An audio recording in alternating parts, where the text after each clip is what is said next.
యోగ అభ్యాసానికి ఎలాంటి జీవితం ఉండాలి. సంక్షిప్త ధ్యాన యోగం 6వ అధ్యాయం.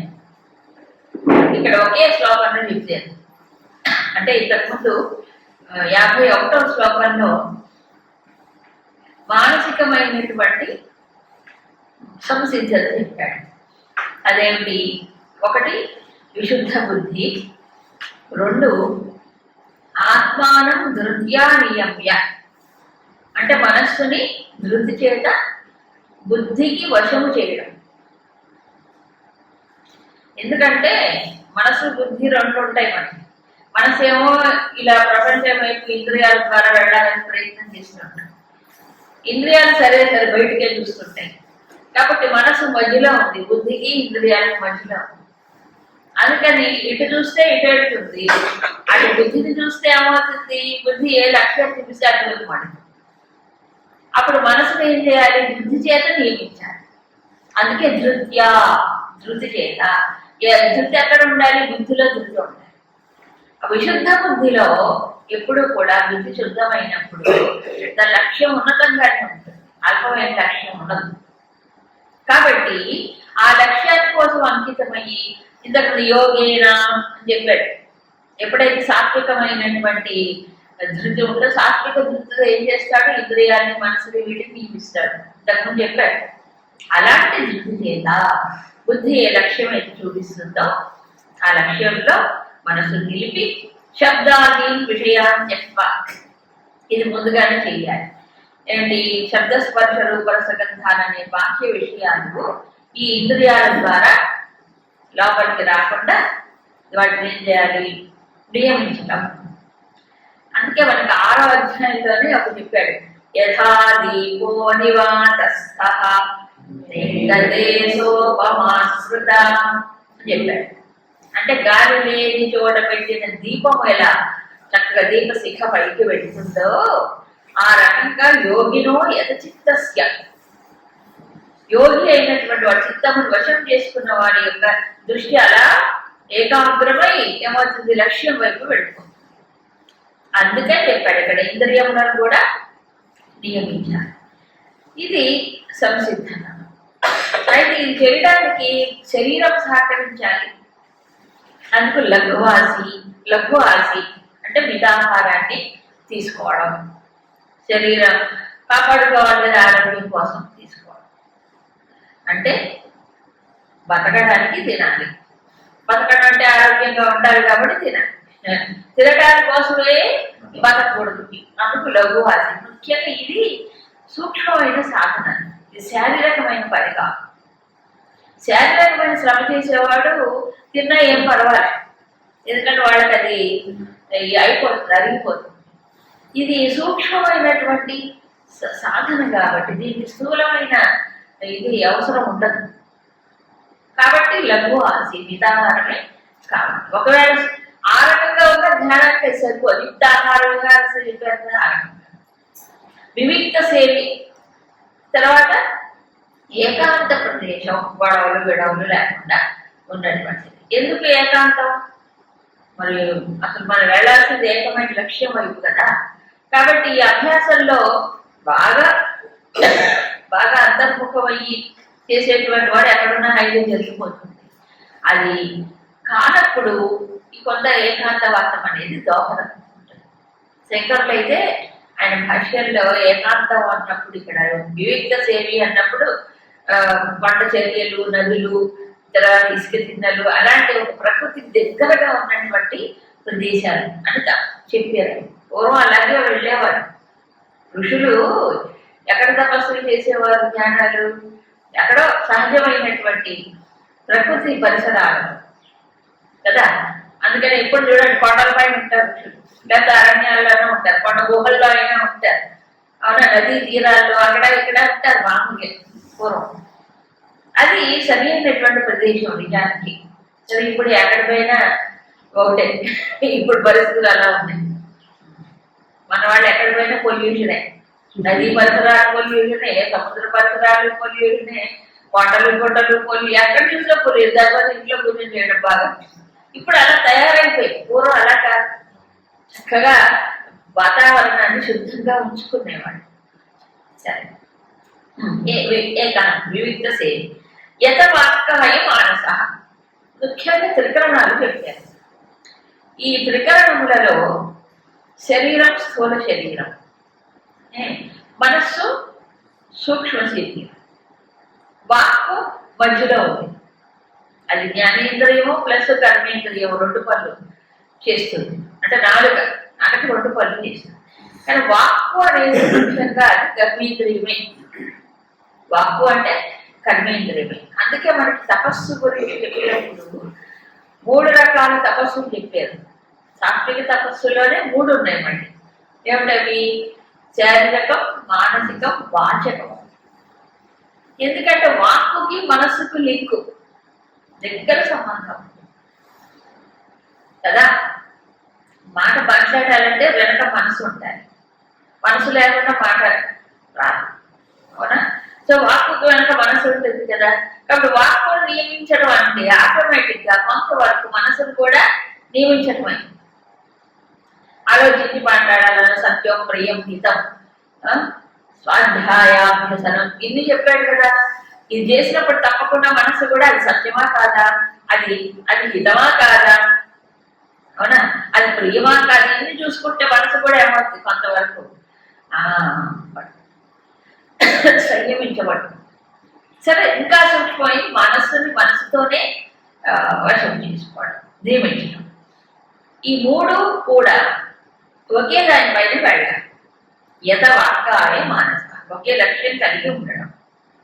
తర్వాత వైరాగ్యం సముపాశ్రిత. ఇవన్నీ వీటన్నిటికీ బలం ఎక్కడి నుంచి రావాలంటే వైరాగ్యం అని రావాలి. ఎందుకంటే మనసు నియమించాలి, ఇంద్రియాలు నియమించాలి, అవునా? వైరాగ్యం లేకపోతే ఏం జరుగుతుంది చెప్పండి? వెనక్కి రా, అటే పోతాను, అదే బాగుంది. ఎటు ఇంద్రియ విషయాలే బాగున్నాయి, చక్కగా ఎంజాయ్ చేయాలి, ఏం కర్మ నీకు అంటుంది మనసు, అవునా? ఇంద్రియాలే పోదాం అంటుంది. ఎక్కడికి? విషయాలు. వైరాగ్యం లేకపోతే ఏది సాధ్యం కాదు. అందుకు అభ్యాసంతో పాటు వైరాగ్యమును కూడా పెంపొందించుకోవాలి. అది కూడా ఒక ముఖ్యమైన అంశమే. అది కూడా కాదు, అదే ముఖ్యం. అదే ముఖ్యం. వైరాగ్యం వల్ల అభ్యాసంలో దృఢత్వం వస్తుంది, అవునా? అభ్యాసం వల్ల వైరాగ్యానికి ఇంకొంచెం మెరుగు వస్తుంది. కాబట్టి 2 ఒకదానికొకటి కాంప్లిమెంటరీ, అంటే సహాయభూతంగా ఉంటాయి. అందుకని ఎంత ధ్యానం, 8 గంటలు కూర్చొని అభ్యాసం చేస్తారు కొంతమంది. సడన్ గా చూస్తే 1 డే జీవితం అయిపోతుంది. అభ్యాసం అనేది ఏం లేదు. ఎందుకో వైరాగ్యం పోయి ఉండదు. వైరాగ్యం లేని అభ్యాసాల్లో నిలకడ ఉండదు. వాటికి చంచలత్వం వచ్చేసి. అందుకు అది లాంగ్ స్టాండింగ్ గా నిరంతర అభ్యాసం జరగాలంటే తప్పనిసరిగా వైరాగ్యం కావాలి. వైరాగ్యం ఎక్కడి నుంచి రావాలి? మళ్ళీ వివేకం నుంచి రావాలి, డిసప్పాయింట్మెంట్ కావాలి. వైరాగ్యం అంటే ఏంటి? నిరాశ నిస్పృహలతో ఏదో తాత్కాలికంగా నాకు విరక్తి కలిగిందండి. ఎందుకు? ఎప్పుడు విరక్తి? జీవితంలో ఫెయిల్ అయినప్పుడు విరక్తి కలుగుతుంది. ఎగ్జామినేషన్లో ఫెయిల్, లేకపోతే ఇంకేదో ప్రేమలో ఫెయిల్, ఇంకేదో కలిగినప్పుడు అందరికీ విరక్తి కలుగుతుంది. ఇంతేనా, ఇట్లా అనిపిస్తుంది. చెప్పండి, అది దేవదాస వైరాగ్యం. అసలైన వైరాగ్యం కాదు. అసలైన వైరాగ్యం ఎప్పుడు? వివేకం వల్ల కలిగేటువంటి. వివేకం అంటే ఇది నిత్యం, ఇది అనిత్యం, ఇది శాశ్వతం, ఇది అశాశ్వతం కదా. కాబట్టి నిత్య వస్తువు ఏకం బ్రహ్మ, వ్యతిరిక్తం సర్వం అనిత్యం. ఎప్పుడో తప్పకుండా చెప్పారు. కాబట్టి ఈ రెండింటిని విచక్షణతో వేరు చేసి చూసి నిత్య వస్తువునే నేను పొందాలి, శాశ్వతం ఏదో దాన్నే నేను పొందాలి అనేటువంటి వివేక దృష్టిలో వచ్చే వైరాగ్యం నిక్కచ్చిగా ఉంటుంది. అదే సాధనలో మనకి సహాయపూర్ణంగా ఉంటుంది. అలాంటి వైరాగ్యం సముపాశ్రిత. తర్వాత నిత్యం ధ్యాన యోగ. ఈ అభ్యాసమును కొనసాగించాలి. ఎప్పుడు అంటే నిత్యం. ఇక్కడ ధ్యాన యోగం అని చెప్పాడు. ఇంతకుముందు మనకి 6వ అధ్యాయంలో ఆత్మ సంయమ యోగం, దానికి ధ్యాన యోగం అని ఇంకో పేరు ఉంది. ఇక్కడ ధ్యాన యోగం అంటే ధ్యానముతో భగవంతుడిని సమీపించడం, కర్మతో భగవంతుడి వైపు జరగడం కర్మయోగం. ఒక్కో అధ్యాయునికి ఒక పేరు పెట్టాడు. ఎందుకంటే సన్యాస యోగం అన్నాడు, అభ్యాస యోగం అన్నాడు, ఒక్కో చోట ఒక్కో పేరు. ఇక్కడ ధ్యాన యోగం అంటే ఏం చేయాలి? ధ్యానంతో పరమాత్మతో ఏకమవడానికి ప్రయత్నం. ఇక్కడ ఏమిటి ఏకమవడం ఆ తర్వాత శ్లోకంలో మళ్ళీ చెప్తారు, వివరించమన్నా. ఇలా చేసేటువంటి సాధనలో మళ్ళీ మొదలుపెట్టాడు. ఇంకా ప్రారంభంలోనూ మధ్యలోనూ ఉన్నాడు. మరి లోపల రజస్సు ఇంకొంచెం ఉంటుంది కదా, సంస్కారాల ప్రభావం ఉంది కదా.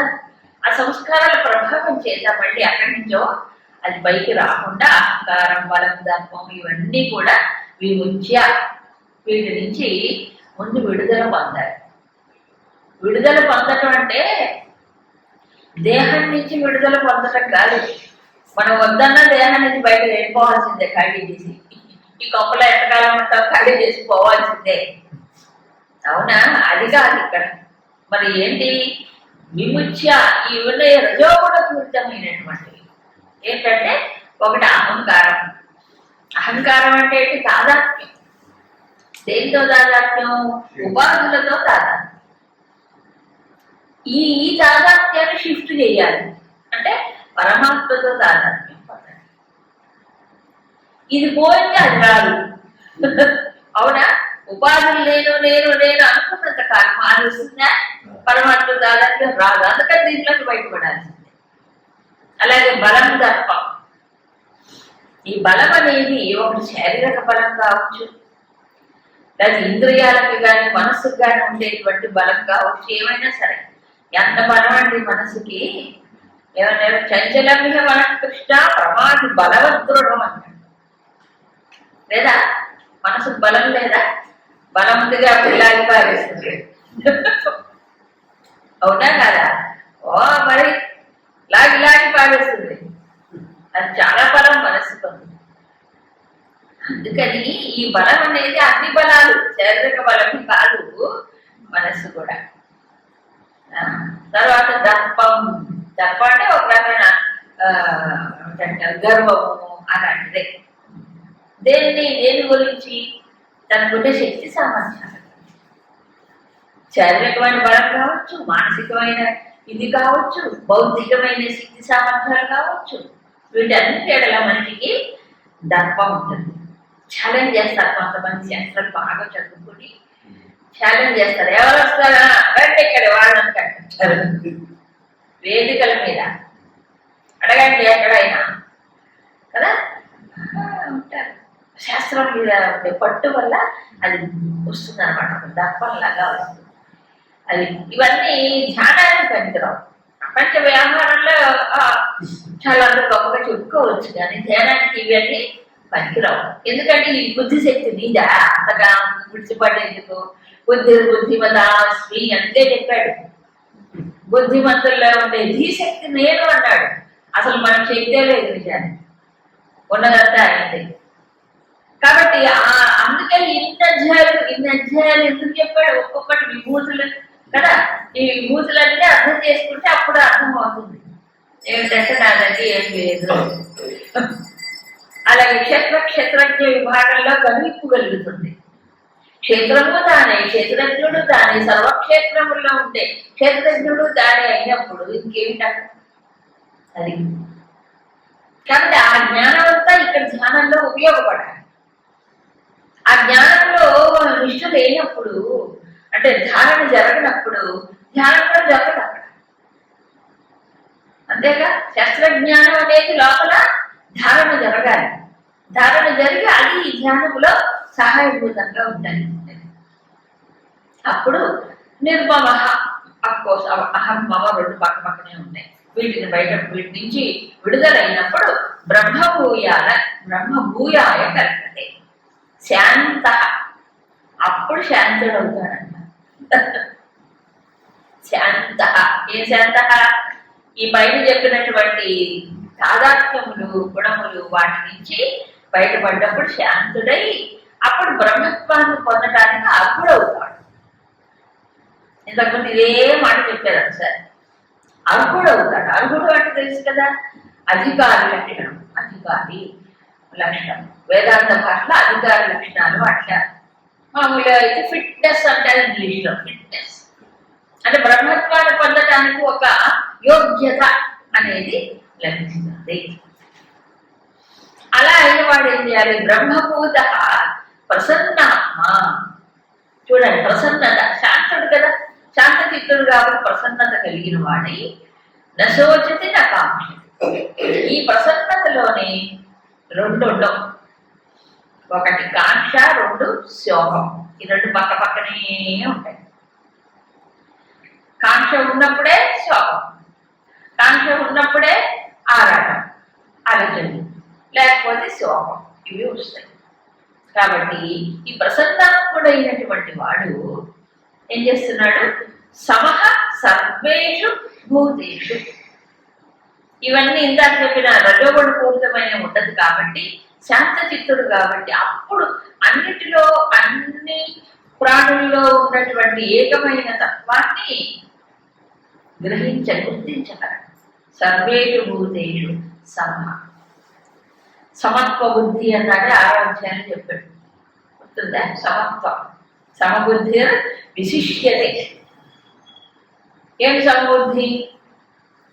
సాధుష్వపిచ పాపేషు కదా, సాధువులు కానీ, పాపాత్ముడు కానీ, మిత్రుడు కానీ, సుహృన్మిత్ర ఉదాసీన మధ్యసర్వేష్యబంధుషు సాధుష్వపిచ పాపేషు సమబుద్ధిర్విశిష్యతే. అదే ఇక్కడ చెప్పాడు.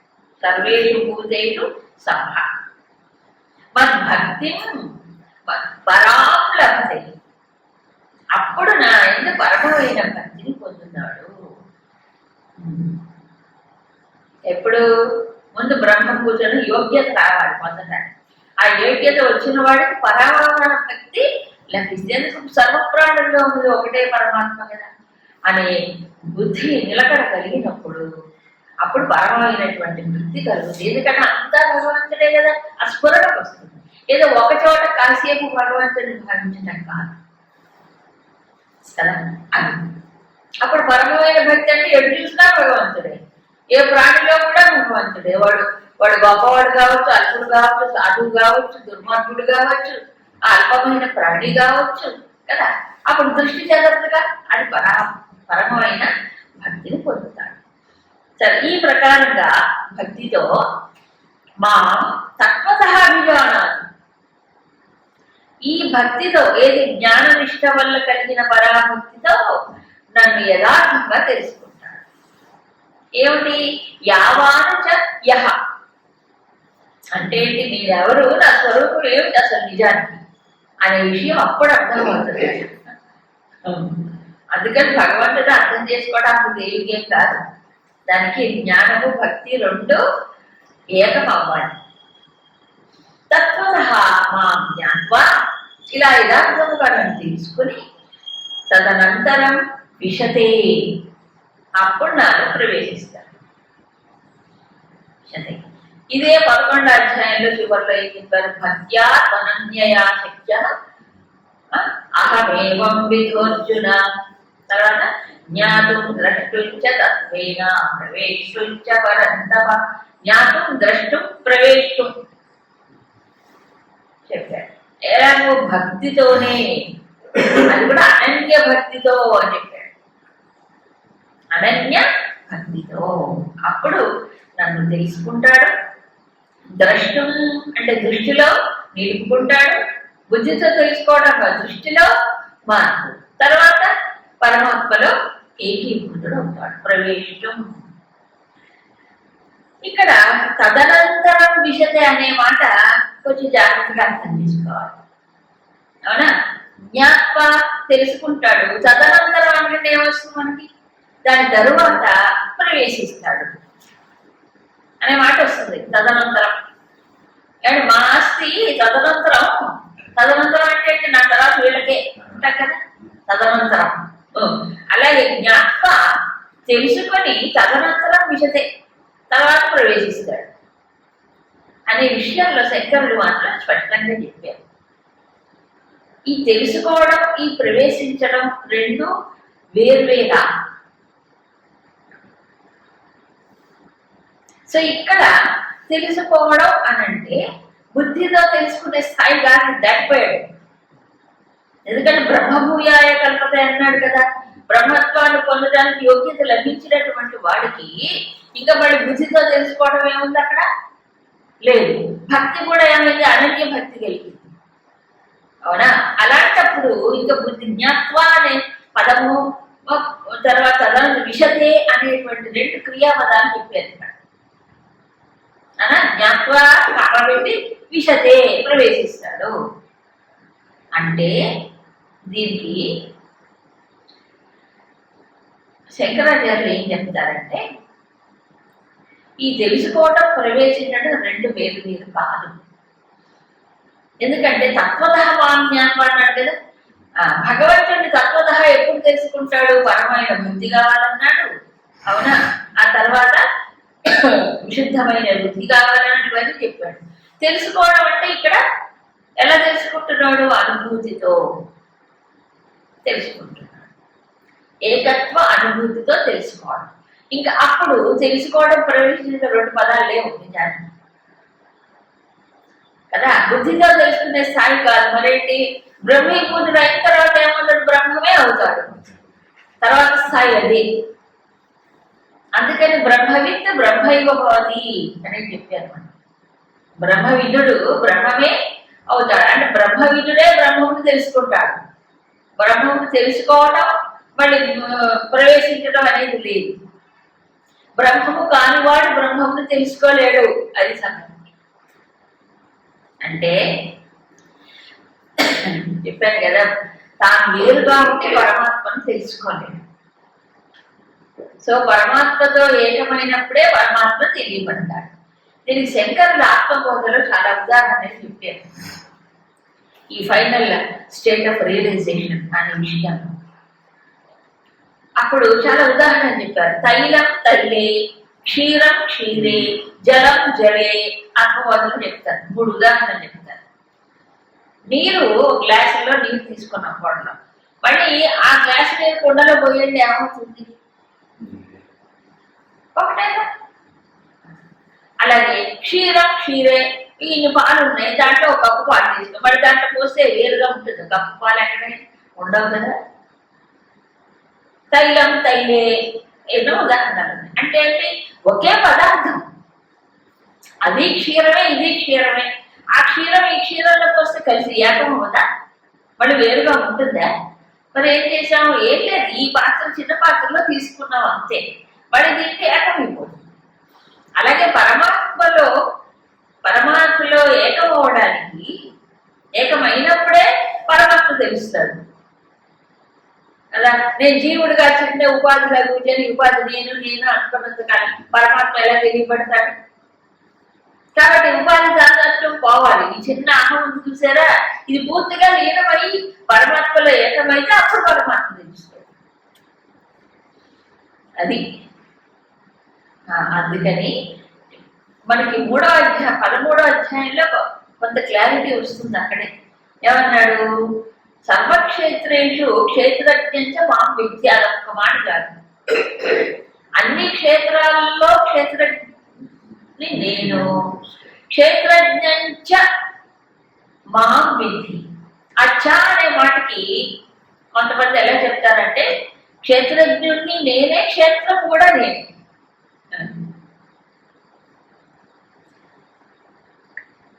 క్షేత్రజ్ఞుడిని నేనే, క్షేత్రం కూడా నేను. ఇంకా ఎక్కడి నుంచి అక్కడికి పోవాలి? పోయేది ఒక. ఇప్పుడు ఏమనుకున్న జీవుడు అటు ఇటు కాకుండా ఉన్నాడు, క్షేత్రజ్ఞుడిని చూడడు, ఈ క్షేత్రం నేను అనుకుంటాడు. ఈ రెండు ఆయన అనుకుంటే అసలు ఇబ్బందే లేదు. అవునా? రెండు అనుకోడు, ఒకటే పట్టుకుంటాడు. ఏది? క్షేత్రమే నేను అనుకుంటాడు. అంతా ఇరుక్కుపోతున్నాడు చిన్న ఫ్రేమ్లో కదా. కాబట్టి క్షేత్రజ్ఞుడు క్షేత్రం ఎందుకు? పరాప్రకృతి అపరాప్రకృతి రెండు తానే కదా. అపరా అంటే ఏం చెప్పాడు? అష్టప్రకృతి, అంతే కదా. ఇప్పుడు ఇదంతా అష్టప్రకృతి కాదు, శరీరం మనసు బుద్ధి అదంతా అష్టప్రకృతి కాదా? మరి అదే ఇంకా విడదీసి క్షేత్ర స్వరూపంగా చెప్పాడు. కాబట్టి పరా అపరా రెండు తానైనప్పుడు ఇది జీవుడికి ఎక్కడుంది స్థానం చెప్పండి. పంచభూతాలు మనస్సు బుద్ధి అహంకారం అష్టప్రకృతి అన్నాడు. అందులో అహంకారం కూడా వచ్చింది. సో అహంకారం కూడా నాది కాదు నిజానికి. ఆయనే ఇక్కడ ప్రతిబింబ రూపంలో ఉన్నాడు, అవునా కదా? అందుకు ఆ అహంకారం నుంచి కూడా వేరవ్వాలి. ఓహో ఆయనే ఇక్కడ ఈ రూపంలో అంటున్నాడు. ఆవిడ శ్రమే లేదు కదా, మనం సగాన్ని పట్టుకొని సగం వదిలేస్తాం. అది వచ్చింది కాబట్టి మొత్తం ఆయనే. అందుకే ఈ జ్ఞానశక్తం చాలా గొప్పది. జ్ఞానశక్తము చాలా మనకి స్పష్టతనిస్తుంది, అవునా? అలాంటప్పుడు అందుకే వాసుదేవ సర్వమితి స మహాత్మా సుదుర్లభ అన్నాడు. అంటే సర్వము వాసుదేవుడు. సర్వం అంటే ఇక్కడ అహం ఇదం అహం సకలంచ. అహము ఇదం అంటే నేను అనే అహం, ఇదం అంటే ఈ బయట కనిపించే జగత్తు వాసుదేవ.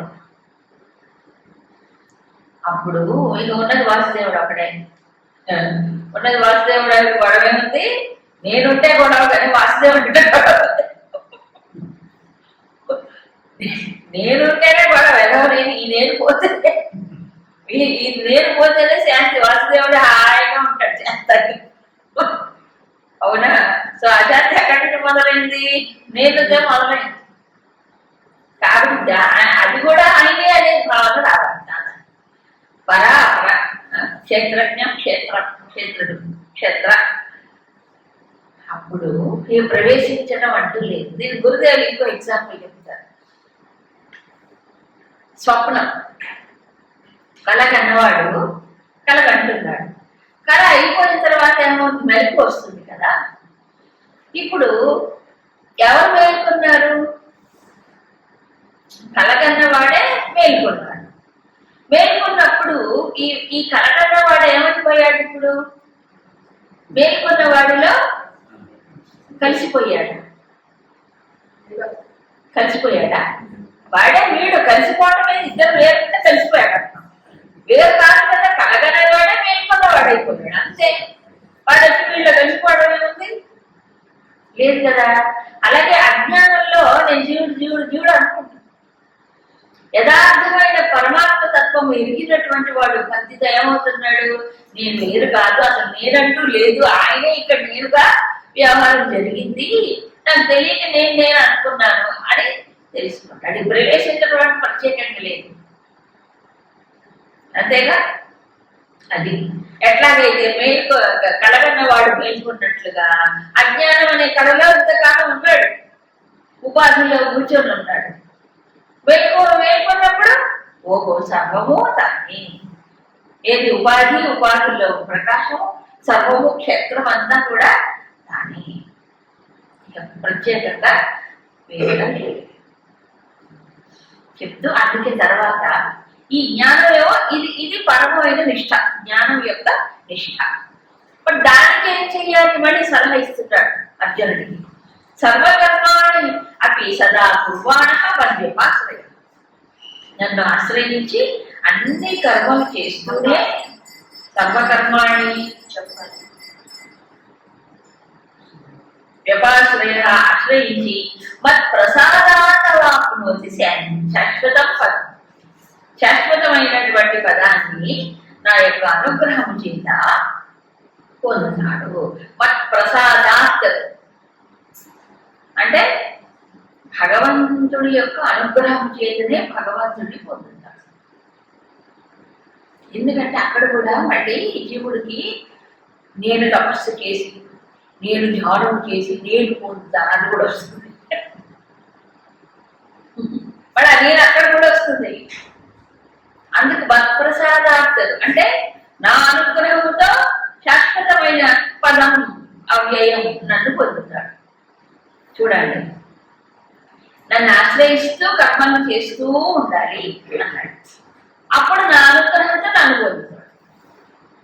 సో ఇక్కడ కూడా భగవంతుడు ఇంత జ్ఞాన నిష్ట గురించి చెప్పి కర్మల గురించి మళ్ళీ ఏమంటున్నాడు, నన్ను ఆశ్రయిస్తూ కర్మలు చెయ్యి అని చెప్తాడు. సో ఈ ధ్యాన యోగ అభ్యాసం ఏదైతే ఉందో ఆ సమయంలో మాత్రము తాత్కాలికంగా కొంతకాలము ప్రపంచం నుంచి విడ్రా అవుతాడు.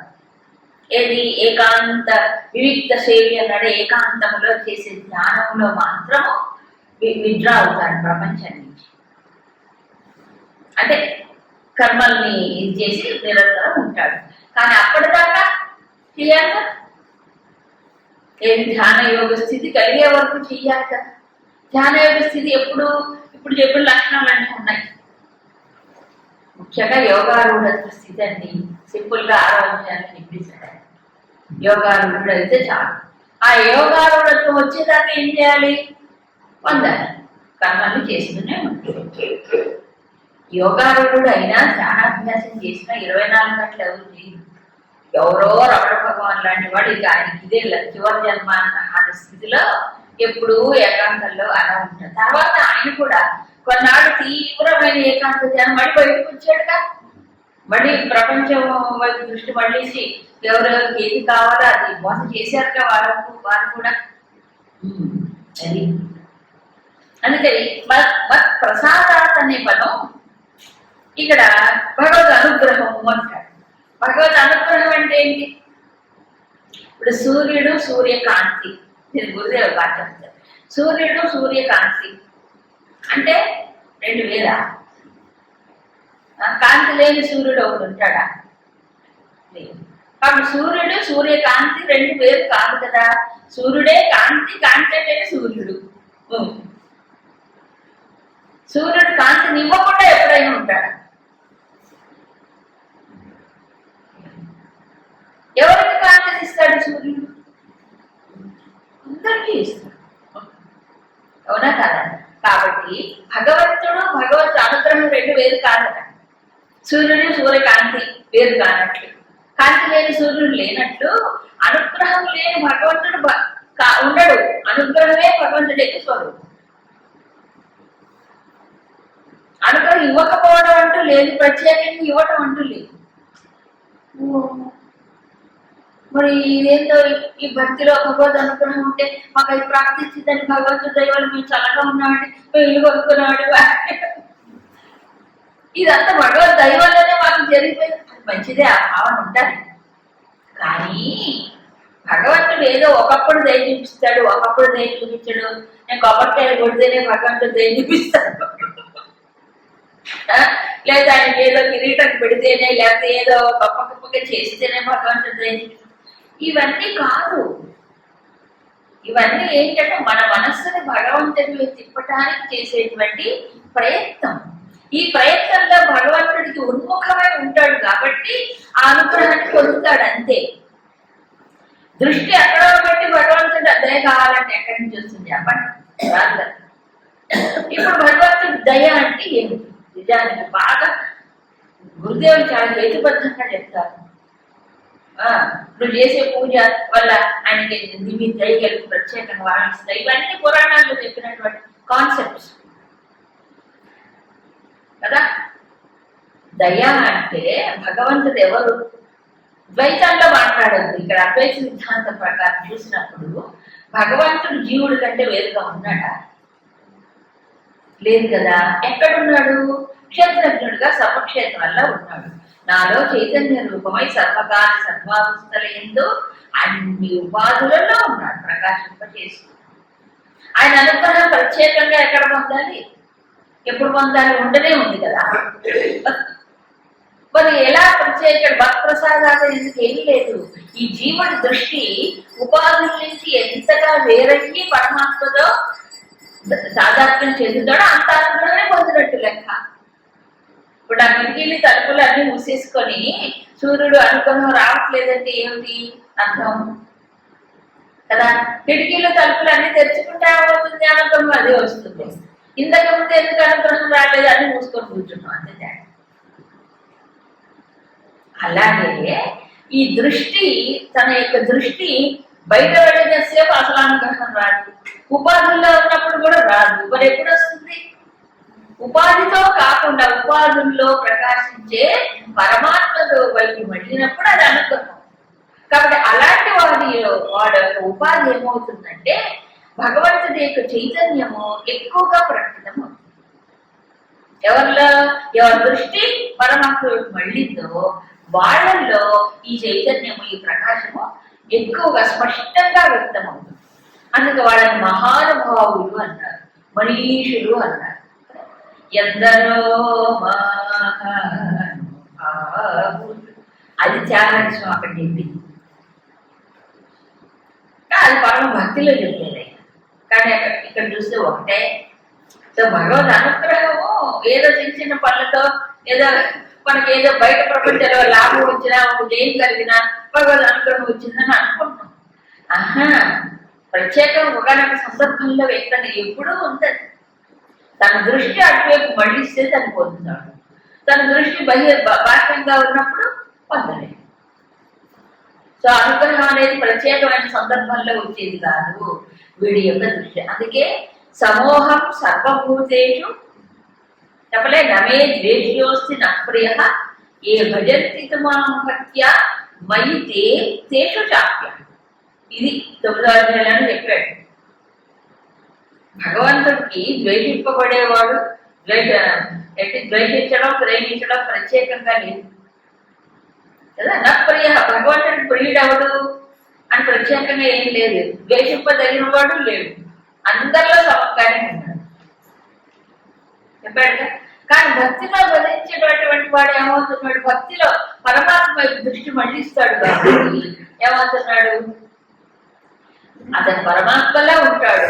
మరి పరమాత్మ ఎక్కడ ఉంటాడో అక్కడ ఆ అభేద స్థితి అప్పుడు కను.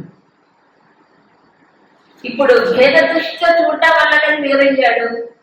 అవున భక్తి ఏం చేస్తుంది? ఇప్పుడు పరాభక్తిలో అభేద స్థితి. అదే జ్ఞాననిష్ట అన్నాడు. అదే అభేద జ్ఞానమే జ్ఞానం, అభేద దర్శనం జ్ఞానం చెప్పాడు. సరే, ఇక ఇప్పుడు భగవంతుడు అర్జునుడి ద్వారా ఒక సూచన, ఒక ఆశీర్వాదం ఇస్తున్నాడు. చూడండి 57 చేతసా